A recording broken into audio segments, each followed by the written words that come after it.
ត្រ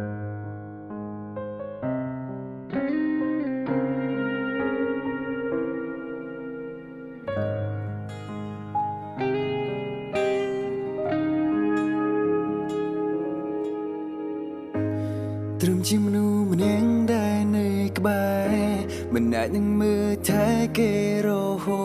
តព្រោះខ្ញុំនឹងខ្លួនឯងនេះគ្រាន់ជាជនទី3តែមើលថ្លៃតែអ្នកដែលមានចិត្តលើខ្ញុំទេឬមួយរូបមានមេទុកត្រឹមជាមើលមិនចិនស្នេហ៍នាងយកចិនអ្នកប្រឹងសាជាញញឹមពេលឃើញអ្នកស្និទ្ធនឹងគេយល់អារម្មណ៍នេះទេដឹងភ្នែកស្រង់មិនដឹងខ្លួនមនុស្សកំដរគេ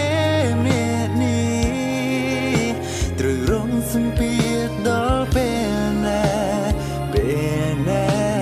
ថ្ងៃណា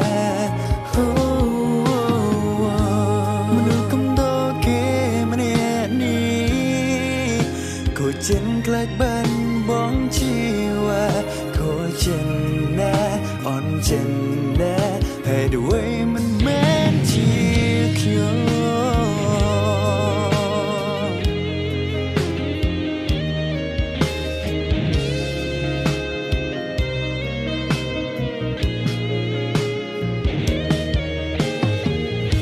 តែអ្នកដែលមានចិត្តលើខ្ញុំទេឬមួយរូបមានត្រឹមជាម៉ែមិនចិនស្នេហ៍នាងយកចិនអ្នកប្រើ